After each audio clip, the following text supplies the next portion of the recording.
Só lembrando algumas coisas para a gente dar continuidade naquilo que nós estamos abordando, né? Para não ficar... É muita informação e a gente precisa restringir um pouquinho. Lembrando que, então, a grande... Basicamente, a grande diferença entre a Igreja Católica e agora a Igreja Católica Romana é o grande... a gente vai entender isso, romano e reformado. Tá? Então, quando fala católico, a gente está falando da Igreja Católica nos dias atuais. Então, entre Igreja Católica e reformado. A Igreja Católica tem como 3 pilares, que é a Bíblia, a tradição e o magistério. Tá bom? Ou seja, a Bíblia, mais tudo aquilo que foi interpretado, tudo aquilo que foi falado na patrística, na escolástica, no século IV, V, século XII, mais a autoridade do magistério na interpretação do texto. Lembrando também que nessa questão do magistério está ligado àquele posicionamento da Igreja Católica na questão do Papa. O Papa ele é infalível na questão ex cathedra, ou seja, tudo aquilo que diz respeito à fé e costumes, aquilo que for decidido pelo Papa e seus cardeais, no conselho de bispos ali, é ex cathedra, ou seja, é palavra, é dogma e não se volta atrás, tá legal? Só vou dando uma pulada aqui. A gente já falou sobre isso, eu peguei alguns textos do próprio catecismo romano, tá bom? E aí quais são as grandes diferenças assim entre reformados e católicos? Nós temos os dogmas. Alguns dogmas, eles falam basicamente as mesmas coisas que nós falamos, entendeu? Em termos de declaração de fé.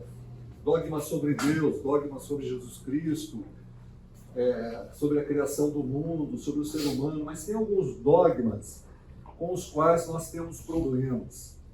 Tá? E dentro desses, esse problema é assim, ou você é somente isso, ou você é somente aquilo.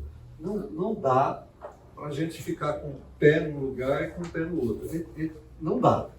Tá? Nós precisamos ter a compreensão. Nós aqui não estamos julgando o mérito e nós não estamos fazendo julgamento se a pessoa é salva, se não é salva. Nós não estamos falando disso. Nós estamos falando de doutrina, de pensamento, de dogmas. É muito diferente. Não dá para a gente achar que a gente está num lugar e acreditar em outro lugar. Mesmo porque quando você fala em questões da Igreja Católica como um todo, porque ela é grande, né? Ela é maior na sua extensão, então o católico, ou ele é católico, ou ele não é católico. Tá? Não existe essa possibilidade de ser meio católico. Ele é católico e ele aceita todos os dogmas da Igreja Católica. Tá certo? É difícil, é diferente, por exemplo, você ser batista e você ter algum entendimento semelhante ao presbiteriano, ou você ser presbiteriano e ter algum entendimento semelhante ao nazareno, ou coisa desse tipo. Tá certo? Dentro das denominações. Isso não tem grandes diferenças entre as denominações reformadas. A gente vai poder, e eu gostaria que a gente estendesse isso mais ainda, para ver o modelo pentecostal e neopentecostal. A gente vai conseguir fazer isso só na próxima aula, mas precisaria de mais tempo para a gente ver esse modelo pentecostal e neopentecostal. Contudo, dentro do catolicismo, ou você aceita esses dogmas, ou você não é católico. Não tem esse negócio, eu sou católico, mas não aceito esse dogma. Não tem essa possibilidade. Então você está assim, com esquizofrenia. Né? Essa é uma questão esquizofrênica. Ou é ou não é. Não tem jeito. Tá? Eu gosto de... Aliás, eu vi essa semana aqui a percepção de esquizofrenia. No meu carro eu tenho um rádio e assim... Eu coloquei na Rádio Laser. Quem ouve a Rádio Laser? Vai, levanta a mão. Quem gosta da música de sofrência? Só eu que gosto de ouvir de vez em quando sofrência? Para com isso.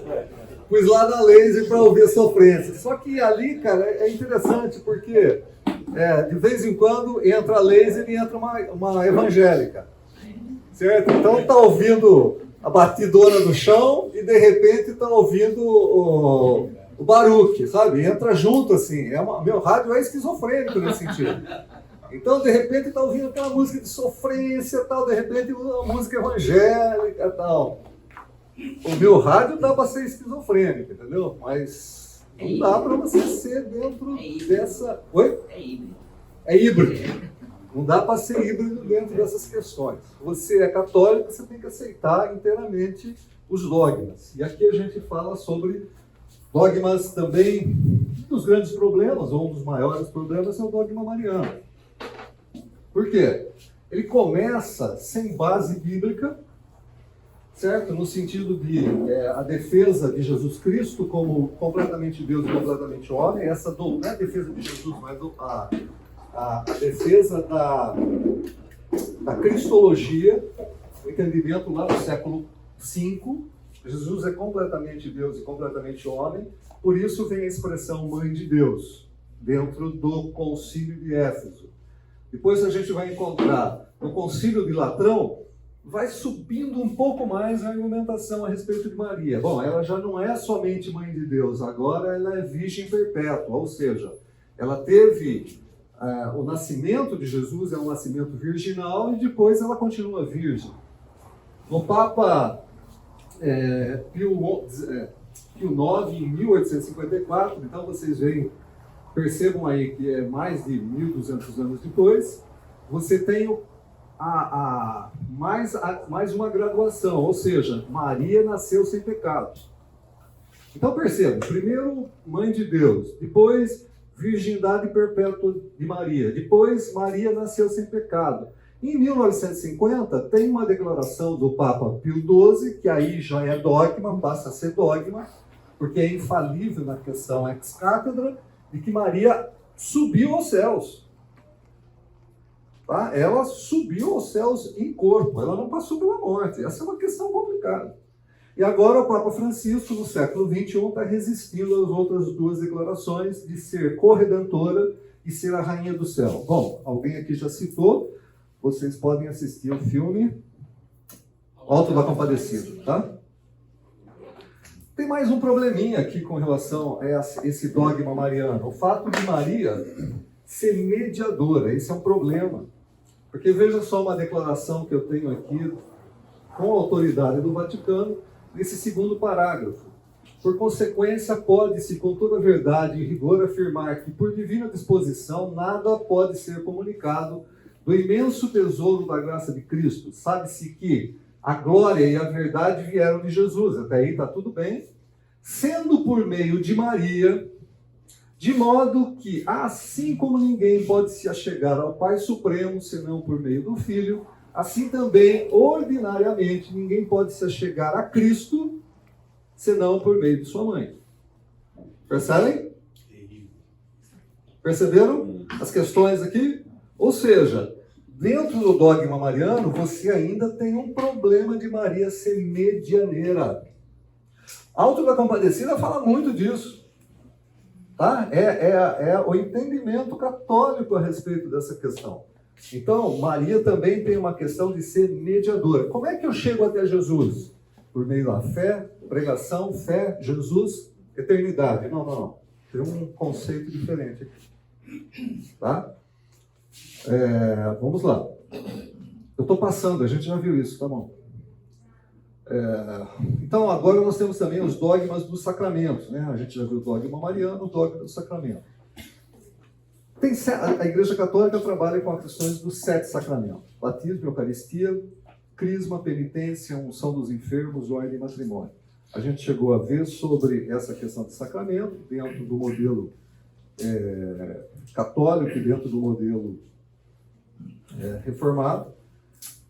E a gente também trabalhou um pouco a questão do batismo, né? Bom, vamos lá. O batismo, para o católico, ele é um sacramento, tá? Ele tem caráter salvífico, tá? É através do batismo que a criança é salva, é liberta do pecado original, dentro da Igreja Católica. É através do batismo que a criança é salva e liberta do pecado original. Tá bom? Isso pode ser feito tanto em infantil como em adulto. Se o cara nunca caminhou, nunca teve alguma espécie de religiosidade, e ele quer se juntar à Igreja Católica, ele vai ter que passar pelo batismo, não pode fazer isso adulto. Tá bom? Se ele vai se casar, ele não é adepto de nada, sabe? Ele quer se casar dentro de uma igreja católica, ele nunca se batizou, ele vai ser batizado. Tá bom? Então pode ser feito em infantil ou em adulto. Dentro das igrejas reformadas, o batismo, para alguns segmentos, é também sacramento. Como, por exemplo, dentro da igreja presbiteriana. O batismo é um sacramento. Não é salvífico, diferente da igreja católica. Sacramento dentro da igreja católica é graça. Batismo tem salvação. Dentro da igreja reformada, quando se entende sacramento, como igreja luterana e igreja presbiteriana, não é salvação. Não tem nada a ver com salvação. E pode ser feito em infantil e também em adulto. E outras igrejas reformadas, como, por exemplo, a Igreja Batista, tá? É uma ordenança, não é salvífico e só pode ser feito uma pessoa adulta. Podemos continuar? Qualquer dúvida, pergunta aí, tá bom? Mesmo que a gente já tenha falado, não tem problema nenhum. Confirmação. A confirmação dentro da Igreja Católica, ela tem o caráter de uma efusão do Espírito Santo. Ela tem o caráter de efusão dentro do Espírito Santo. Então, dentro da Igreja Católica, o recebimento do Espírito Santo está ligado com a confirmação. Aquelas pessoas, aquelas igrejas que são reformadas e que faz alguma coisa parecida com a Igreja Católica, por exemplo, os presbiterianos, você não tem essa questão de efusão, você tem a questão de profissão de fé. Então vamos lá. Uma criança é batizada na Igreja Católica. O padre pega, joga água benta nessa criança, ela está perdoada do pecado original. Tudo bem? Eu estou pegando um modelo aqui só para a gente gravar, tá bom, gente? Uma criança é batizado dentro da igreja presbiteriana. Tá? Então, pega-se água normal, não é água benta. Pega-se água normal, joga na criança. O pecado dessa criança não está limpo. Ele continua pecador. O que esse modelo está dizendo é o seguinte: os pais estão colocando essa criança debaixo do seu guarda-chuva cristão. Estão colocando essa criança dentro do povo, semelhantemente como se fazia no Antigo Testamento. A criança nascia, depois de 8 dias ela recebia o quê? A circuncisão. É mais ou menos isso. Ela continua sendo povo, mas ainda ela está debaixo da aliança, mas ainda ela tem que ouvir a respeito de quem é Deus, para que ela realmente entenda quem ela é. E depois se faz, numa certa idade, a profissão de fé. O indivíduo, o jovem, vai lá na frente e professa a sua fé. É perguntado para ele se ele crê na pessoa de Jesus, se ele entende o que significa a cruz, enfim, ele professa a sua fé. Entenderam a diferença? Perfeito. Isso, evidentemente, para quem pratica o pedobatismo, ou seja, batismo infantil. Legal? Para as igrejas que não praticam o batismo infantil, então não tem a necessidade desse momento de profissão de fé. Dentro da Igreja Católica é sacramento. Dentro do modelo reformado, não é. Tá bom? Nós temos que deixar algumas coisas claras aqui. Vamos falar da Eucaristia, né? Semana passada nós paramos basicamente aqui na questão da Eucaristia. O que é a Eucaristia dentro do modelo católico? Ó, esses textos que eu estou pegando para vocês é o Catecismo Católico, tá bom? Vamos lá, para o artigo 1357. Essa ordem do Senhor, cumprimos-la celebrando o memorial do seu sacrifício. Veja só, é muito interessante, gente, porque todo o catecismo católico não foi assim, uma sentada e o pessoal escreveu, tá legal? Essas palavras são pensadas, as frases são pensadas, tem maturidade nesses elementos, nessas colocações, são séculos de pensamento aqui. O cara não sentou e fez isso na hora. Essa ordem cumprimos-la celebrando o memorial do seu sacrifício. Até aqui, dentro do modelo reformado e batista, está tudo legal. Tá tudo bem. Fazendo, oferecemos ao Pai o que Ele próprio nos deu. Então agora, presta atenção, a Eucaristia nós estamos oferecendo para o Pai aquilo que Ele nos deu. Nós estamos retornando para o Pai algo que nos foi dado. O que Ele próprio nos deu, os dons da sua criação, o pão, o vinho, transformados pelo poder do Espírito Santo e pela palavra de Cristo no corpo e no sangue do mesmo Cristo. Assim, Cristo torna-se real e misteriosamente presente na Eucaristia. O que acontece é o seguinte: dentro do dogma da Eucaristia, aquele pão se torna carne de Cristo. Tá?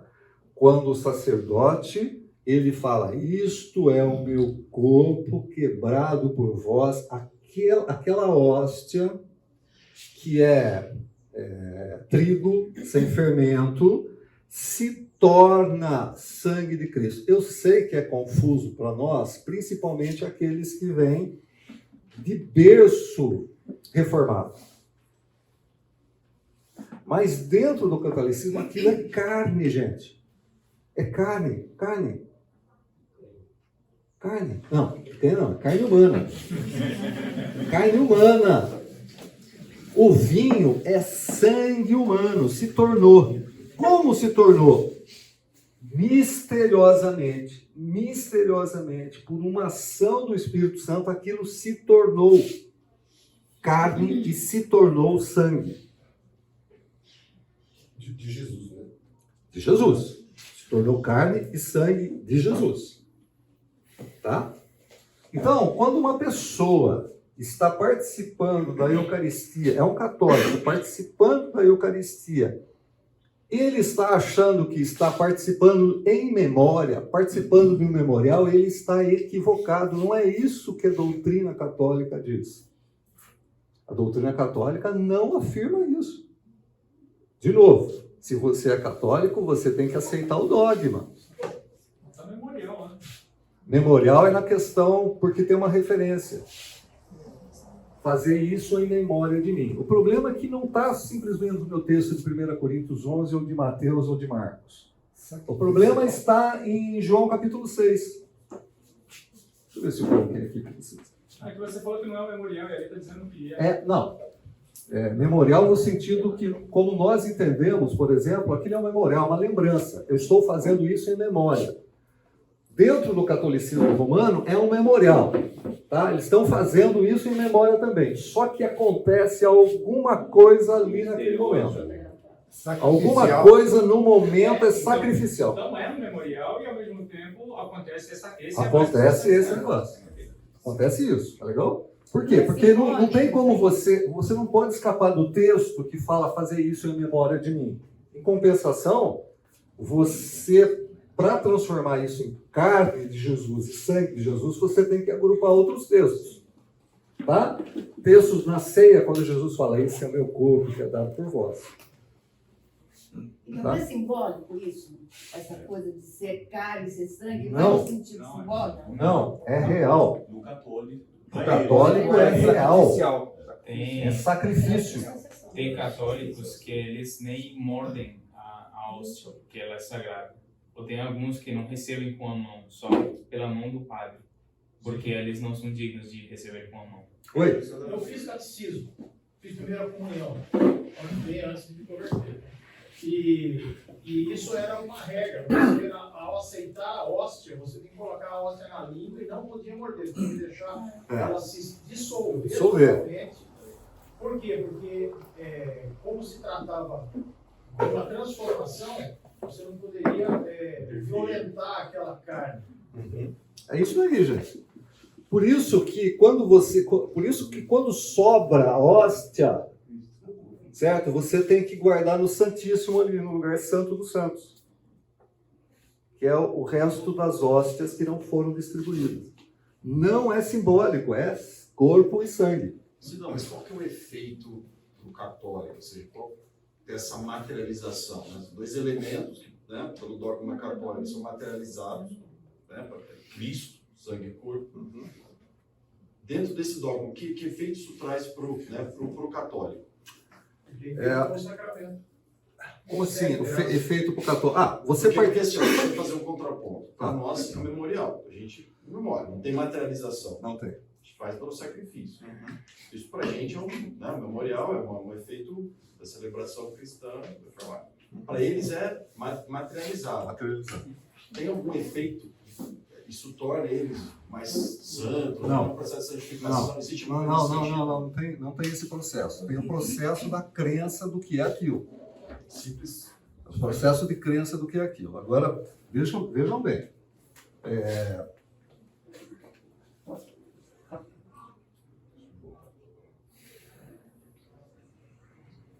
O que acontece ali é o seguinte: é o entendimento de que Jesus Cristo está sendo crucificado de novo. Está repetindo o sacrifício. Só que não é o sacrifício cruento. Porque sacrifício cruento teve uma vez só, que foi na cruz. Esse sacrifício é o sacrifício não cruento. É a realização do sacrifício sem a pena, sem a morte, sem a dor, sem o vexame, sem a humilhação. Mas é um sacrifício. Por isso que nós encontramos aquela palavra, sacrifício da missa. Esse é o sacrifício da missa. Com um monte de falta de entendimento, alguns até brincam assim, tá vendo? A missa fala que ir numa missa é sacrifício. É falta de entendimento isso, tanto para católico como para reformados. A questão ali é que durante essa missa acontece o sacrifício. Aliás, vocês sabem o que significa a palavra missa? Não, estão dispensados. Não. A palavra missa é uma contratura da palavra missão. Tá legal? Quando você participa daquela celebração que é denominada missa, o sacerdote no final da celebração ele fala it missio est. A missão está dada, vão e preguem. O entendimento nós estamos mostrando quem é Jesus, o que aconteceu e a continuidade do sacrifício. Agora, missa. Ou seja, saiam em missão. Esse é o entendimento da palavra missa. A Eucaristia dentro da missa é a cereja do bolo. É diferente entre missa e culto, tem grandes diferenças. Eu não vou na missa, eu vou no culto. Não, são coisas distintas. Quando você fala isso, você não está entendendo exatamente o que é. A missa tem toda uma liturgia. Mas o culto também tem, sem dúvida. Por quê? Porque é uma questão de ordem. Vamos fazer isso, vamos fazer aquilo, vamos fazer aquilo outro. A missa é a mesma coisa. Faz isso, faz a questão da palavra, faz a questão da homilia, do ensinamento da palavra, faz a questão da celebração da Eucaristia e faz a questão de manda para a missão. E a celebração da Eucaristia, ela tem que ser precedida por uma confissão ao Padre. Sim, nós vamos ver isso num outro sacramento. Qual é a diferença nossa de culto? O culto, nós nos ajuntamos para cultuar a Deus. Nós estamos oferecendo para Deus um momento de louvor e adoração, juntos como igreja. Não tem cereja do bolo aqui. A pregação dentro do culto não é mais importante que o momento do louvor. E nem o momento do louvor mais importante que a pregação. Nós estamos juntos fazendo um culto de adoração a Deus, aonde nós louvamos, aonde nós oramos e aonde nós ouvimos a palavra. E aonde a gente sai para falar de Jesus e através da palavra o nosso coração é aquecido. É isso o culto. Ou estou errado? Alguém tem uma ideia diferente de culto aqui? Muito, pois é. Dentro da Igreja Católica, não. Você vai na missa. A cereja do bolo da missa é Eucaristia. Na liturgia da Igreja Católica, agora tem Eucaristia toda a missa. Toda missa. Toda missa. Tá? Por isso que vocês veem a grande diferença de musicalidade. Né? Porque nós, reformados, temos uma musicalidade muito maior do que os católicos. Louvor, adoração.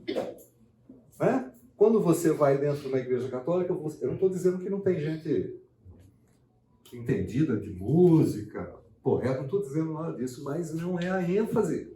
A ênfase é a Eucaristia. Nós aqui trabalhamos com louvor, com adoração, com música, com poesia. Por isso essa grande diferença. Você vê algumas músicas da Igreja Católica arrastadas, não vê? Né? Você vê algumas músicas arrastadas, você vê algumas músicas assim esquisitas, né? O pessoal até canta música de cantor popular, põe dentro da igreja. Se bem que em algumas igrejas também fazem isso, né? É popular, é reformado também. Mas assim, é só vocês pegarem um pouquinho, estudarem um pouco essa questão de louvor, de musicalidade, vocês vão perceber. E por que essa diferença? Eu já visto alguns movimentos dentro da Igreja Católica de trazer músicas diferentes também, né? Mas esse movimento está muito mais ligado com um fenômeno que é o fenômeno pentecostal, que dentro da Igreja Católica foi chamado de carismático. Tá legal? Esse movimento carismático, que é o movimento pentecostal, mas quando chega na católica é carismático, começa a trazer música de fora. Começa a ser... As reuniões do movimento carismático parecem muito com o movimento reformado. Tá? Mas as bases ainda continuam distintas. Então, ainda tenho uma dúvida aí. Na Santa Ceia, o Cristo usou essas palavras, né? Eu te dou o meu corpo, o meu sangue, não foi isso? O que ele quis dizer exatamente? Vamos lá. Porque, assim, voltando só um pouquinho, Cristo deu aos apóstolos, né, também o poder de fazer milagres, curas e tudo mais. Não é? Não sei, na minha cabeça, né? A Igreja Católica venha com esse sacramento, talvez por se considerarem apóstolos de Cristo e seguir aquele mandamento que ele mesmo fez na Santa Ceia. Sei. Ó, é assim. Vamos para o texto. Tá. 1 Coríntios 11. Quem pode abrir? 1 Coríntios 11. Vamos para o texto da ceia.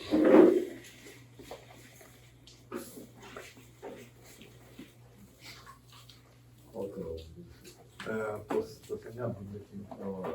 Vou pegar aqui. 11 horas. 11, 17. Paulo está repetindo para os coríntios instrução para como celebrar a ceia. Tá legal? E aí ele vai dar a seguinte instrução a respeito da ceia. Então, quem pode ler? Nas instruções que agora vou dar a vocês, eu não posso elogiá-los, pois as suas reuniões de adoração fazem mais mal do que bem. Para começar, me contaram que nessas reuniões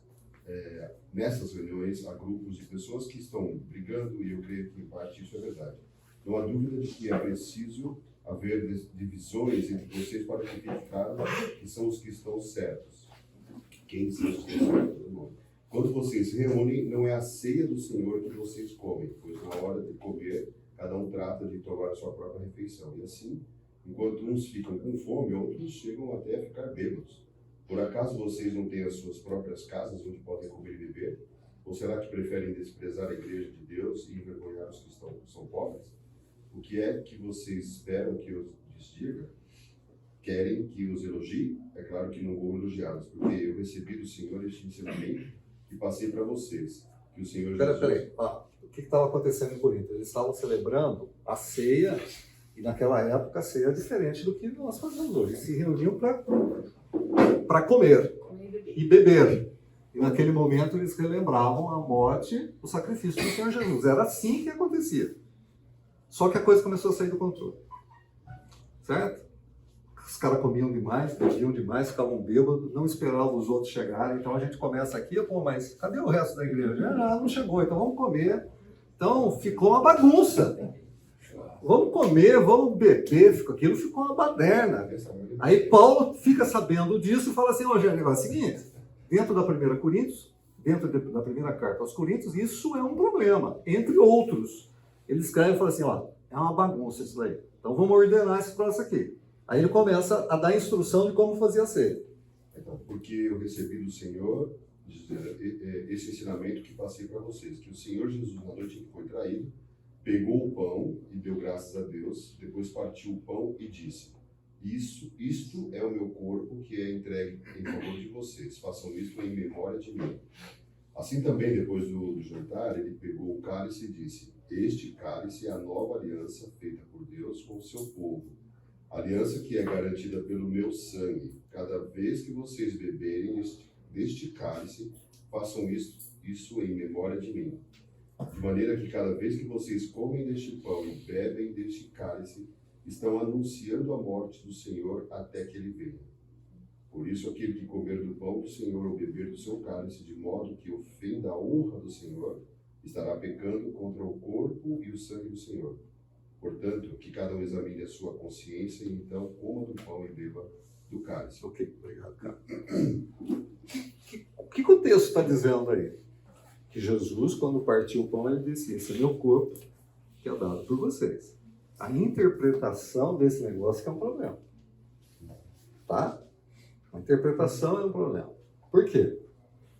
Porque dentro do próprio, não tem, como ali em 1 Coríntios, está dizendo que vocês fazem isso para lembrar de mim. Tá? Vocês peguem o pão e o vinho para lembrar de mim. Qual é a interpretação reformada? É um símbolo. Jesus está falando, isso é o meu corpo, isso é o meu sangue, é nova aliança. Tá? Aquela aliança, a antiga aliança não existe mais, agora é uma nova aliança. Eu vou dar o meu corpo, o meu sangue vai ser vertido a favor de vocês. É uma nova aliança agora. Essa é a interpretação reformada. Qual é a interpretação católica? Quando Jesus fala assim, esse é o meu corpo, ele está dizendo literalmente que ele é o corpo. Problemas nessa interpretação? Sim. Porque Jesus não tinha morrido ainda. Segundo problema na interpretação. Muitas coisas que Jesus disse ser é figurado. Eu sou a porta. Ele é uma porta? Eu sou a porta. Interpretação alegórica. É uma interpretação alegórica. O que ele quer dizer, eu sou a porta? Mas, então, pera um pouquinho. Por que só ali eu sou o corpo que se torna carne e quando ele fala é porta, ele não se torna madeira? Nós temos que pensar nessa questão. Se um momento Jesus fala assim, eu sou o caminho, o que ele quer dizer, eu sou o caminho? Hã? E por que ali a gente fala que é corpo e por que quando ele é caminho a gente não fala que é terra, asfalto? Por que quando Jesus parte o pão e o vinho na ceia, ele fala assim, vocês não tomarão novamente do fruto dessa vide até que quando eu vier. No mesmo momento que ele fala que é corpo, que é sangue, ele fala assim, olha, né, é fruto da vide, é vinho. A gente vai tomar novamente só quando eu vier agora, quando eu voltar. Então é uma questão de interpretação. Mas ao mesmo tempo ele diz, façam isso em memória de mim. Façam isso em memória de mim. Então, quando a gente começa a olhar um texto e não entender que aquele texto é uma interpretação, é uma figura de linguagem, a gente começa a fazer algumas confusões. Quando Jesus fala assim, eu sou o pão que desceu do céu. O que Jesus está dizendo? É um alimento espiritual, porque senão a gente tem que pensar que Jesus é aquele floquinho de maná. Eu sou a luz do mundo. Se a gente não entender que isso é uma forma de expressão, a gente vai entender que isso aqui é Jesus. Ó. Eu acho também, Sidão, que assim, na medida que você interpreta dessa forma, como a Igreja Católica traz, você acaba dando uma supervalorização no elemento. Né?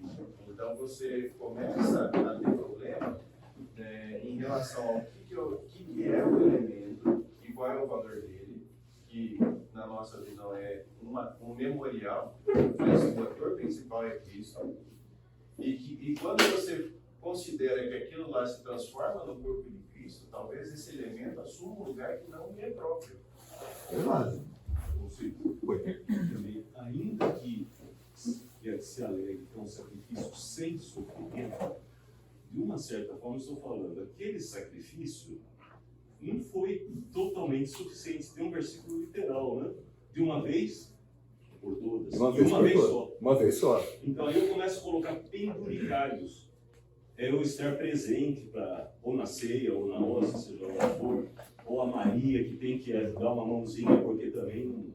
Se entende? Começa. Aí você Não foi suficiente, né? Não foi não foi suficiente, a minha fé não é suficiente, preciso de uma ajuda. É difícil isso, né? E é um problema porque são séculos de interpretação. Nós não estamos falando assim, o Sidão está falando aqui hoje, não é, gente, são séculos de interpretação dessa história aqui. Então, e é a tradição. Né? Então, se os camaradas na patrística entenderam assim, hoje se entende assim também, não tem jeito. Então, quando fala assim, o sacrifício de Jesus foi feito de uma vez por todas, a gente não consegue andar no mesmo barco, porque eu não consigo conceber que aquele momento é um momento ainda de sacrifício, ainda que não seja cruento. Não dá. Eu quero insistir com vocês a questão de ter é incompatível uma coisa com outra. Não tem solução. Entendeu? Não tem solução. Ou você é, ou você não é. Não dá para ficar com um pé aqui e um pé lá. Sidão, eu queria complementar o que o Maurício falou aqui, de ter o foco no elemento, porque aí a gente começa a entender o porquê da veneração de locais, objetos, pessoas, corpos, etc. e tal, que existe no meio do catolicismo. Que santificam aquele lugar como se fosse, se fosse conseguir graça. Isso aí. Mas assim, gente, todo sacramento tem uma questão de... a gente vai ver um quadro no final aqui, mas a graça, quando a gente fala assim, só a graça, somente a fé, somente as escrituras, somente graça, o que você entende sobre só graça? Qual é a sua compreensão? Graça. Favor imerecido. Mas como? O que é? Assim, ó, eu só acredito na graça de Deus, só acredito na fé, só acredito nas escrituras, só acredito na graça. O que você traz na cabeça aqui? Totalmente suficiente. Imerecido, completo, proveniente de Deus. Não é assim? Não é de mim, é graça, porque ele quis, porque é gracioso. Não é essa a ideia? Dentro da Igreja Católica. Ofereceu, né, a graça, e não de quem. Você não mereceu nada, ele deu. Mas a graça não é compreendida assim dentro da Igreja Católica. Ah, tem esse elemento? Tem, mas tem os elementos do sacramento. A graça passa também pelo sacramento. O sacramento tem elementos. Tem o pão, tem o vinho, tem a água benta, tem o óleo da unção. Tem elementos dentro do sacramento. Bom, só para, assim, né? A Eucaristia ou ceia, os católicos, então, é um sacramento, e a questão aqui é transubstanciação, ou seja, muda totalmente. Para a Igreja Reformada, por exemplo, luterana, é sacramento também, só que ali não é uma transubstanciação, é presença real. O que significa isso? Pão continua pão, vinho continua vinho, só que Deus, Jesus está presente. Eu falei para você que luterano é meio assim, né? Tem uma hora que Lutero estava meio... Ele não consegue abrir mão completamente da questão da transubstanciação, mas ele pensa assim, olha, transubstanciação não é. Tá? Não é, não se transforma. Então, como que é o pensamento luterano? É com substanciação. Pão continua pão, vinho continua vinho, mas Jesus está presente realmente ali. Os outros reformados dizem assim, por exemplo, a Igreja Presbiteriana. É sacramento, ok? Só que não tem consubstanciação, não tem transubstanciação. Jesus está presente espiritualmente. Está presente espiritualmente.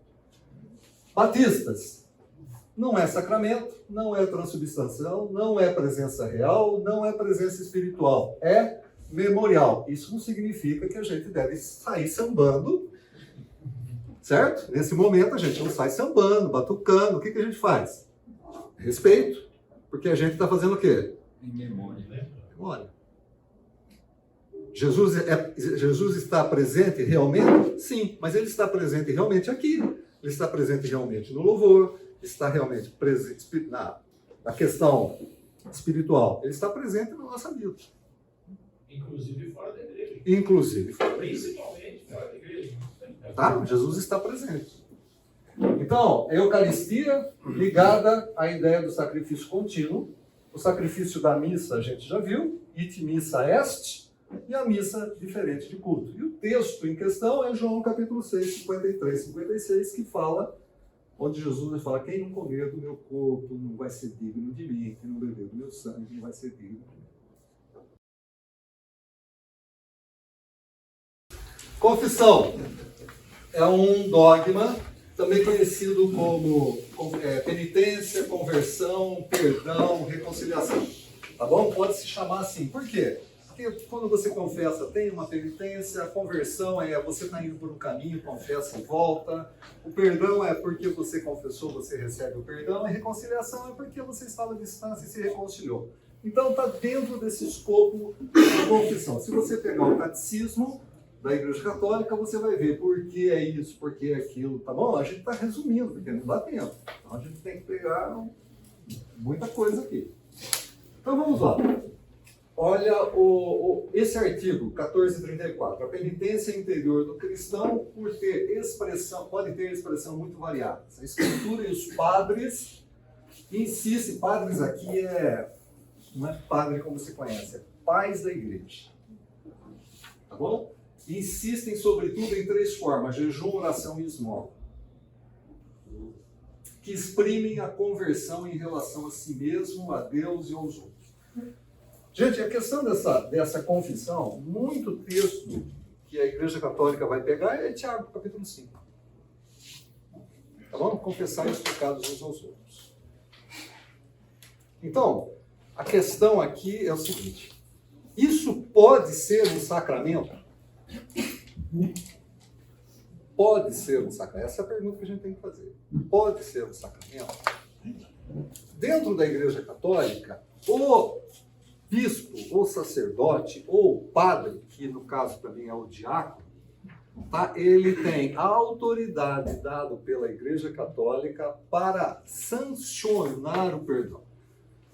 É muito claro dentro da Igreja Católica que quem perdoa pecado é Deus.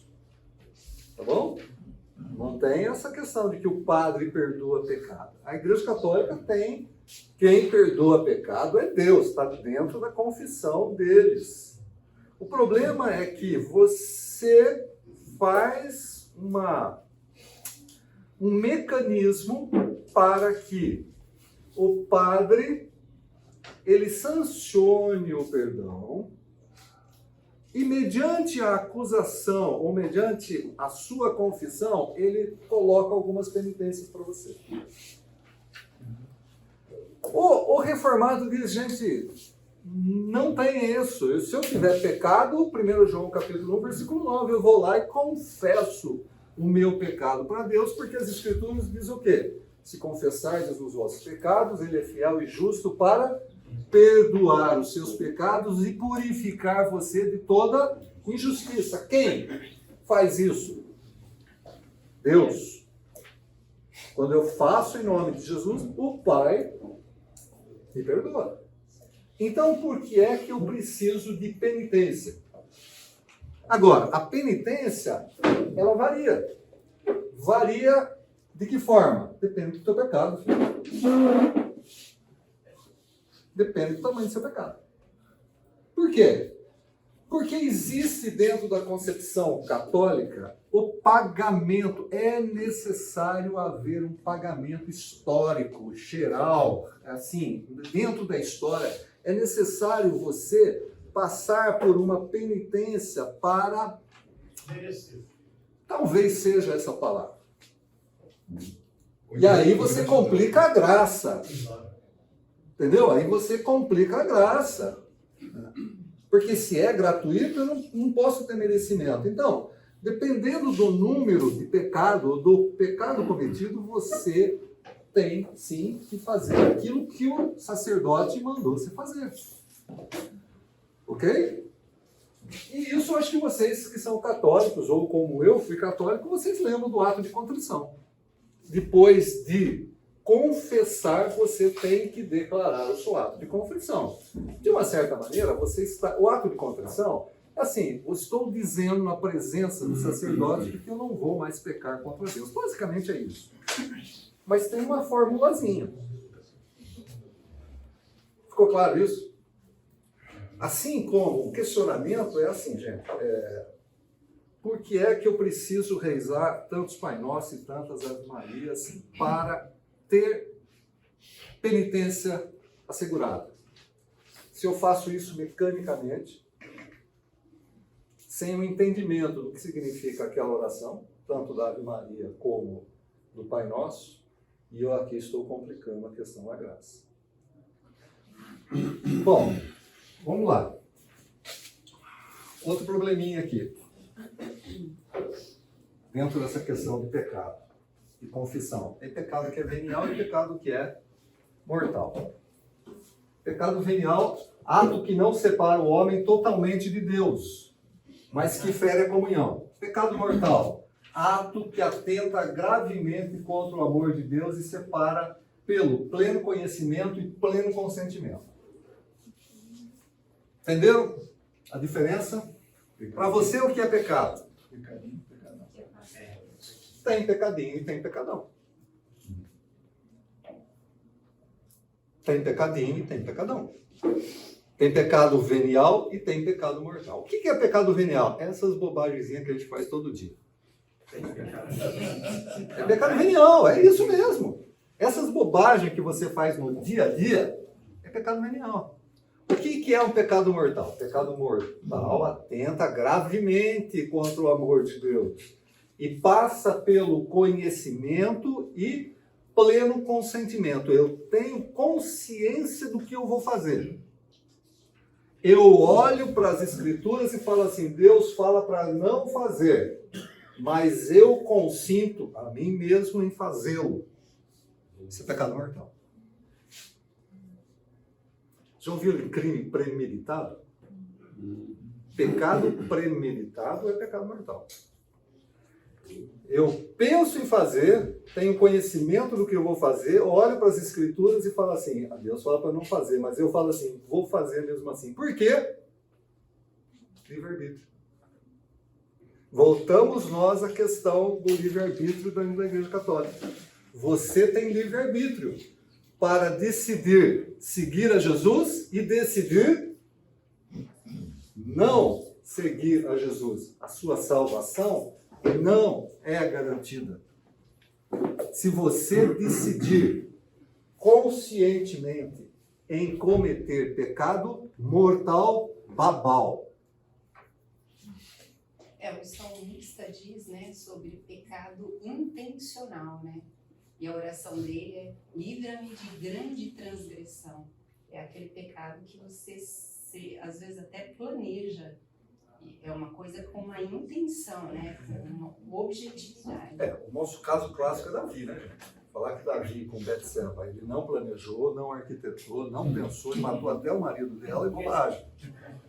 Tá? E o que aconteceu? Recebeu perdão. Teve problema? Claro que teve problema. Teve punição. Teve punição temporal. E aqui também vai ser justificativa da punição temporal para os católicos, tá legal? O caso de Davi também vai ser aplicado dentro da argumentação católica, dizendo que tem que ter punição temporal. Então vejam que nós temos elementos aqui que trabalham em consoante com as interpretações. O mesmo elemento ele vai se aplicar lá e vai se aplicar no outro modelo também. O mortal ele não tem a ver com o tamanho a gravidade moral envolvida, tem apenas com a intencionalidade. A intencionalidade e o não retorno. A mentirinha pré-meditada é mortal. A mentirinha pré... Isso já me pega, né? Você me mata, né, cara? Ele quebrou as pernas, professor. Não sei. Aí eu não sei. Eu não sei. Tem que levar para o concílio. Tem que levar para o concílio, no século XXII. Não sei, cara. Eu não saberia dizer isso para você. Essa questão aí é a questão do... Assim, a minha pergunta é porque, no meu pouco conhecimento, o mortal geralmente atribui as grandes falhas assassinato. Assassinato. Cara, intencionalmente foi lá e matou. Mas a não tem a ver com o tamanho da falha moral, né? E sim com a intencionalidade. É assim, eu não saberia dizer isso para você.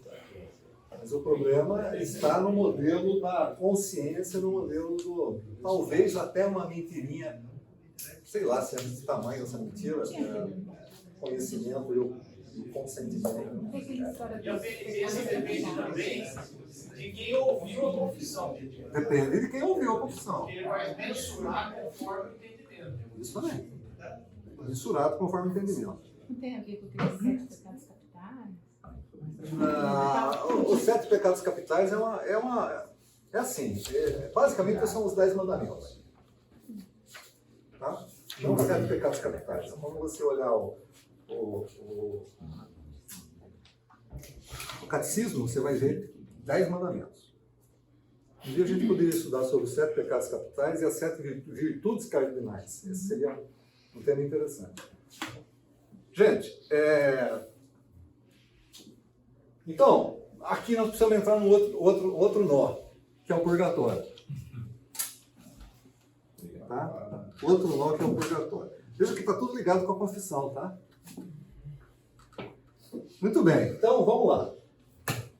É aqui que reside, gente, como eu estava falando, olha lá, referência a pecados, Concílio de Lyon, Concílio de Trento, século XIII, tá? Então remonta a alguns acontecimentos. Está muito antigo algumas coisas.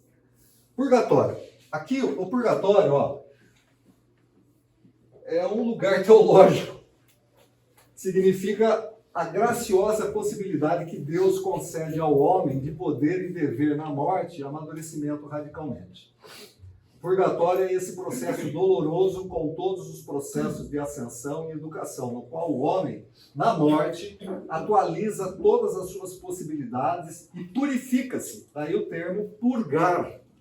Purificar-se é purgar. De todos os limites, fruto da sua própria história de pecado, dos maus hábitos adquiridos ao longo da vida. Então vamos lá.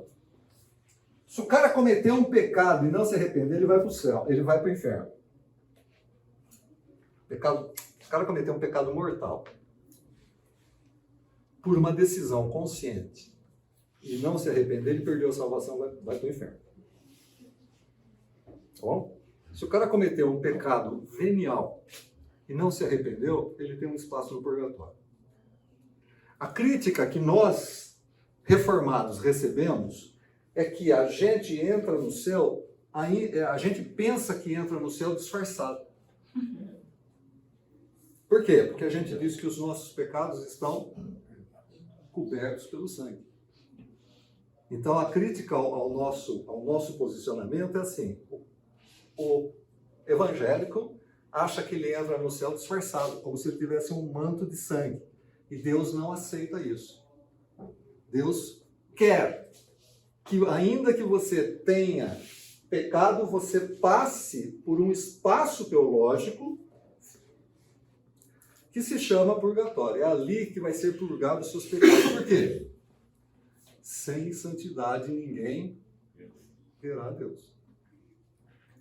Então, de novo, a salvação que Cristo me dá e o cobrimento dos meus pecados não é segurança de vida eterna depois da morte sem eu passar pelo purgatório. não é suficiente.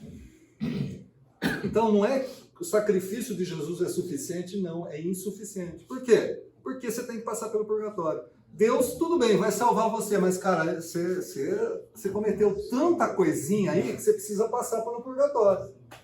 E onde está o purgatório na Bíblia? Não tem, né, filho? Qual é a base do purgatório? 1 Coríntios, Paulo vai falar alguma coisa a respeito disso. Vocês entrarão mesmo que cheirando a fumaça. Vocês passarão pelo fogo. Não é isso? O problema é interpretar esse 1 Coríntios capítulo 3.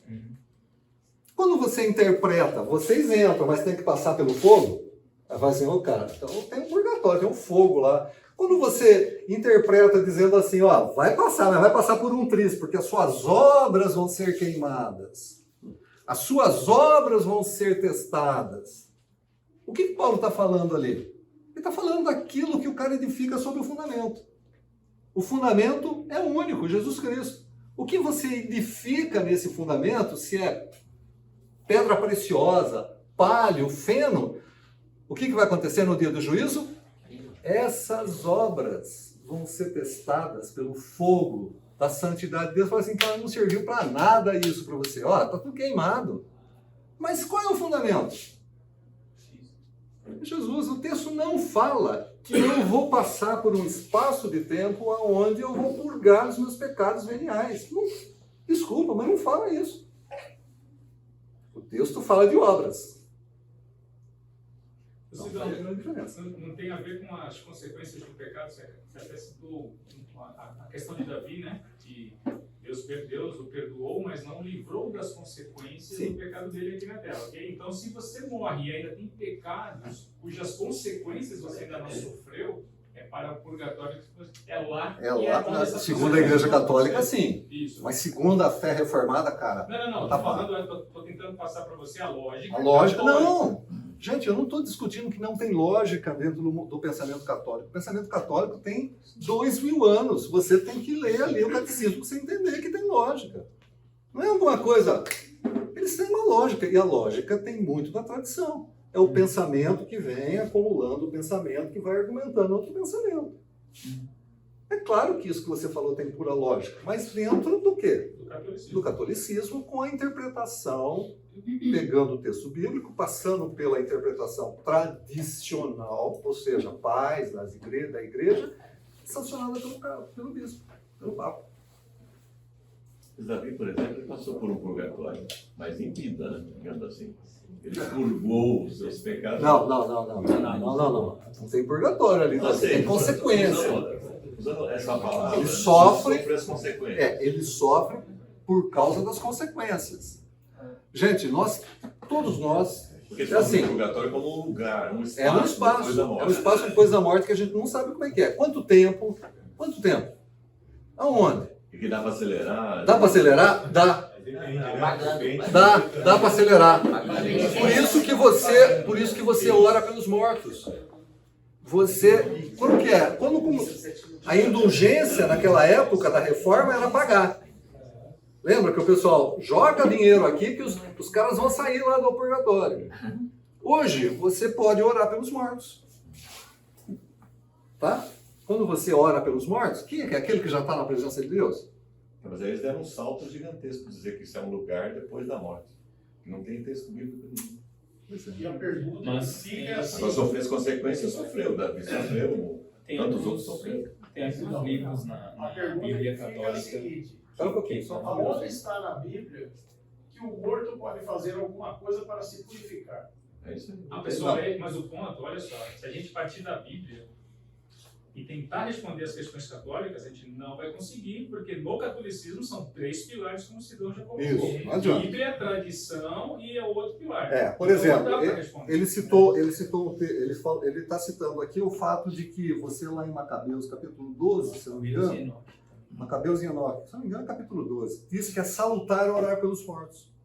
Mas nós não temos nós não entendemos que Macabeus e Enoque é canônico. Está fora. Entendeu? A gente vai começar a correr atrás do rabo aqui. As bases deles são diferentes das nossas. É. Naturalmente, vamos chegar a conclusões diferentes. Então, gente, nós temos coisas que não vão se juntar, não tem jeito. Sidão, esse processo da definição se é pecado venial mortal está diretamente ligado ao processo da confissão. Como assim? Exatamente, porque assim, a gente está falando na confissão, mas é interessante que há um processo claro de homologação. Sim. Deus quem perdoa, mas alguém que homologa. Alguém sanciona, alguém assina embaixo.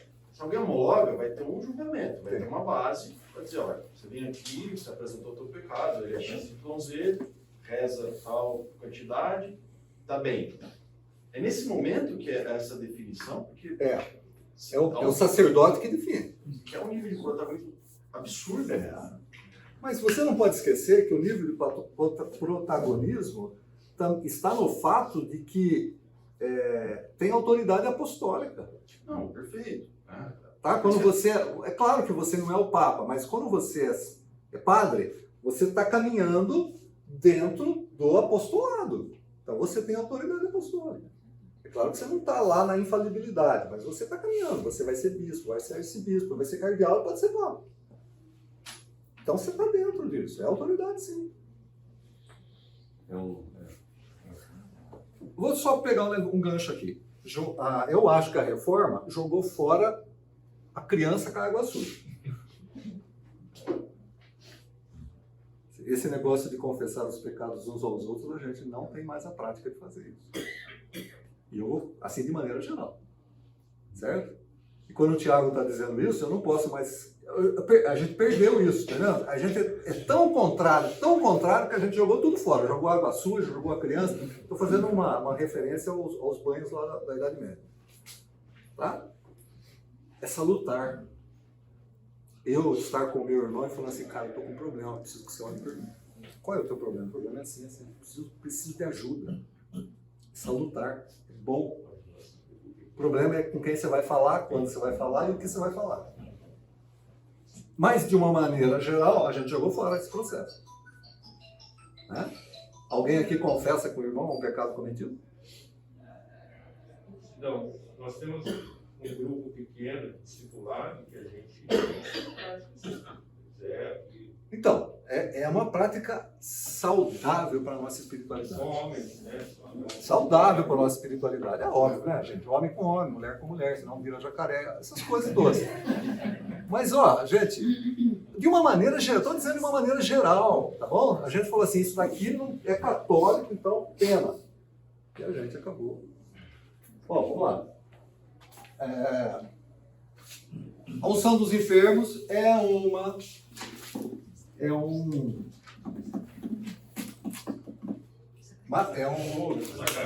sacramento, tá? A unção dos enfermos é um sacramento que é feito pelo sacerdote com um óleo específico, tá? Em que momento? É também conhecido como extrema-unção. É aquele momento onde o camarada não percebe que o camarada não volta mais, entendeu? Não tem mais jeito. Pode ser antes de uma cirurgia, antes de alguma coisa grave também. Então vai lá e passa o óleo da unção, né? Temos da maneira correta, tal. Você está... É um sacramento de serviço, assim como o sacramento do matrimônio. Tá? É um sacramento onde a igreja serve. Mas tem um elemento ali, tem o elemento do óleo, tem o sacerdote indo e dando a extrema-unção. Não tem aqui, por causa dessa extrema-unção, o cara está perdoado. Tem um monte de coisa que passa antes disso, hein, gente? A gente já viu. Tá bom? Não é assim, o cara dá extrema-unção para o cara entrar no céu. Não, é um sacramento de conforto. Tem texto bíblico para isso? Tem. Se tem alguém entre vós doente, chame os presbíteros, e eles vão ungir com... E os pecados serão? É isso aí, lavados não. Vamos lá, perdoados. Tem um texto bíblico. O problema é como transformar isso em sacramento. E como transformar isso dentro... Porque a reforma também não tem isso. Vocês não veem isso de uma maneira geral. Né? Se alguém está enfermo, chame os presbíteros. Vocês não veem isso de uma maneira geral. Ou alguém vê? Me corrijam, sem problema nenhum. Porque apoiado também naquele texto, todos somos sacerdotes. Todos somos Então, sacerdotes. temos essa... Nós temos o sacerdócio universal, eu não preciso pedir para o pastor. Certo? Eu não preciso pedir para o ancião, mas o texto ali dentro daquele contexto está dentro. Nós não estamos aqui para fazer hermenêutica, tá? Eu só estou dizendo as diferenças.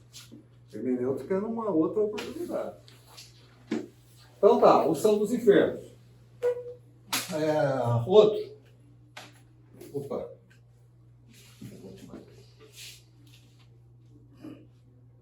Ih, vai para trás.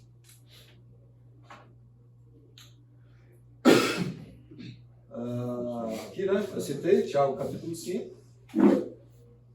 A ordem é um sacramento ligado com... É sacramento, né? O camarada, ele vai se tornar padre, depois ele pode se tornar diácono. Na realidade, tem um monte de coisa ali. Tem noviço, tem padre, tem um monte de linha ali, tá bom? Mas, de uma maneira geral, você tem o leigo, você tem o diácono, padre, bispo, arcebispo, cardeal e papa. Tá bom? Por exemplo, para eleição, para a escolha do papa é o colégio de cardeais, né? Todo mundo vestido de vermelho ali. Aliás, vocês precisam depois estudar, dar uma procurada na internet, as vestes.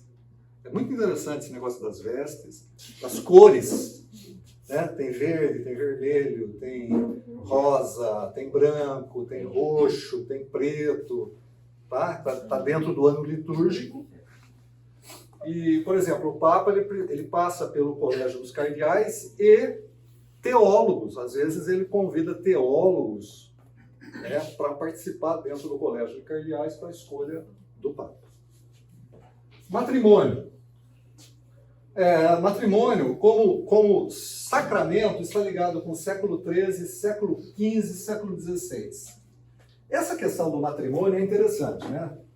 Por que matrimônio é considerado pela Igreja Católica como um sacramento? Vejam só, Efésios capítulo 5, versículo 31 e 32. Por isso deixará o homem seu pai e sua mãe, e se unirá à sua mulher, e serão os dois numa só carne. Grande é esse mistério. Digo, porém, a respeito de Cristo e da Igreja. Lembram quando nós falamos o que significa a palavra sacramento? O que significa a palavra sacramento? De ordem militar. De ordem militar. Lembra lá? Ela é cunhada dentro da questão da ordem militar. O cara faz um sacramento que ele vai obedecer. Quando ele se posiciona que vai obedecer o seu comandante em todas as coisas, ele está fazendo um sacramento. Está dizendo, eu vou respeitar isso. Mas a tradução do original é a palavra mistério. Essa palavra mistério, que na nossa Bíblia está assim, é traduzido como sacramento. Grande é esse sacramento. Tanto é que matrimônio é um sacramento magno. Por ser grande, grande sacramento. Sacramento magno. Tá? Então a Igreja Católica entende que matrimônio é um sacramento. Gente, se vocês pegarem o catecismo da Igreja Católica a respeito do sacramento, parece uma pregação evangélica. Tá legal? Os textos, o que significa, tá? E ali vocês vão encontrar, inclusive, casamento com questões misto. Tá? Casamento na questão mista. Vocês vão encontrar a questão do divórcio muito bem definida. Se você é divorciado e o seu cônjuge ainda vive, você não pode participar da Eucaristia. Está muito bem definido ali. Tá? Coisas que a gente não tem muitas vezes como definição. Mas dentro do catecismo vocês vão encontrar isso como bem definido sobre matrimônio. Tá? Muito bem. Dúvidas aqui? Então vamos pegar um quadro talvez um pouco maior aqui, vamos ver se a gente... falar sobre santos, né? A questão desse negócio de ter imagem. Tem uma diferença dentro da Igreja Católica e, de uma certa maneira, a diferença é tão pequenininha. A palavra que dá origem à adoração é a palavra latreu, que é a latria. Isso, dentro da Igreja Católica, está claro que é somente a Deus. Bom? A palavra doulos, que é a palavra do Léo, que vem da palavra dulia, que dá origem à palavra dulia, é a palavra veneração. Então, o que o católico faz com uma imagem não é adoração, é veneração. Na questão de Maria, o culto é um pouquinho mais que dulia, é a hiperdulia.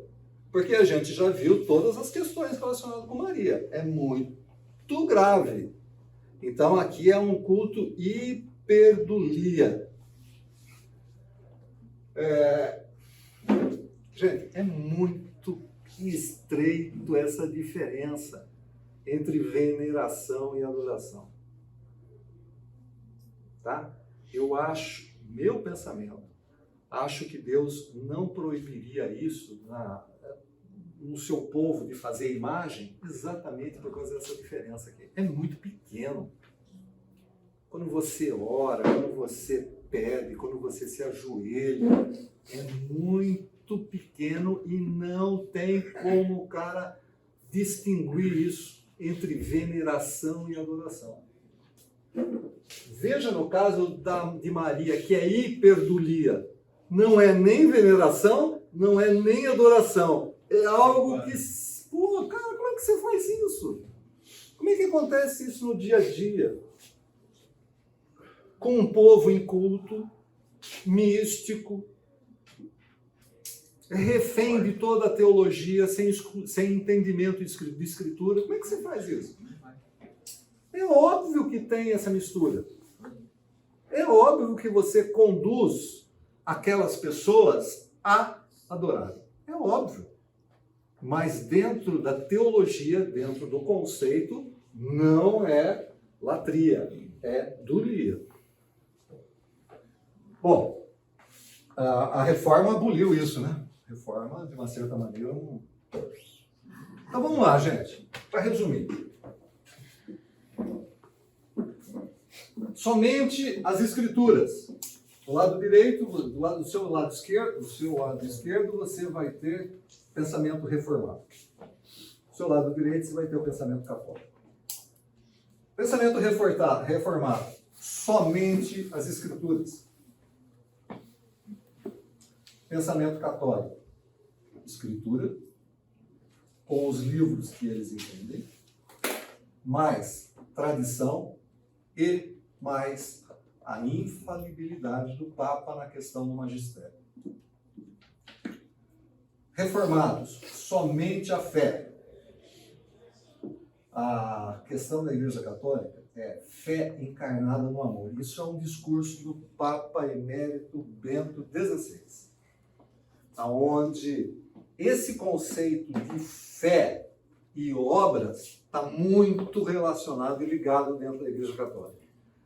O Papa Bento XVI, num escrito dele, tem a seguinte coisa: ele vai tentar tirar essa questão de fé e obras, e ele vai falar de fé encarnada no amor. Ele não coloca somente a fé. Ele diz assim, fé encarnada no amor. Porque quando você tem a fé encarnada no amor, você tem obras. Tá? Então não é somente a fé, é a fé encarnada no amor. Somente a graça católica, graça, mas acrescenta o quê? Sacramento. Reformado, somente Cristo, né? Mas a Igreja Católica acrescenta o quê? Cristo, desculpa, a Igreja Católica fala Cristo, sim, é isso aí, somente Cristo, mas a Igreja é a extensão de Cristo. Lembrem-se, lembra que a gente falou de fora da Igreja não tem salvação? Lembra disso daí? Extra Ecclesiam nulla salus, lá do século IV, século V, igreja é a extensão de Cristo. Cristo é o cabeça e deixou a igreja como extensão. Então, fora da igreja, não tem. Então, a salvação é por Cristo, passa pela igreja e ainda tem o problema da mediação de Maria. Maria é mediadora. Ela ainda não é corredentora, mas é mediadora. Para chegar até o Filho, posso chegar por Maria. E somente a Deus nós devemos dar glória. E agora é o seguinte, é saber se essa questão toda pode ser encaixada aqui do lado católico e colocarmos essa palavra. Será que, dentro desse pressuposto doutrinário, nós estamos dando somente glória a Deus?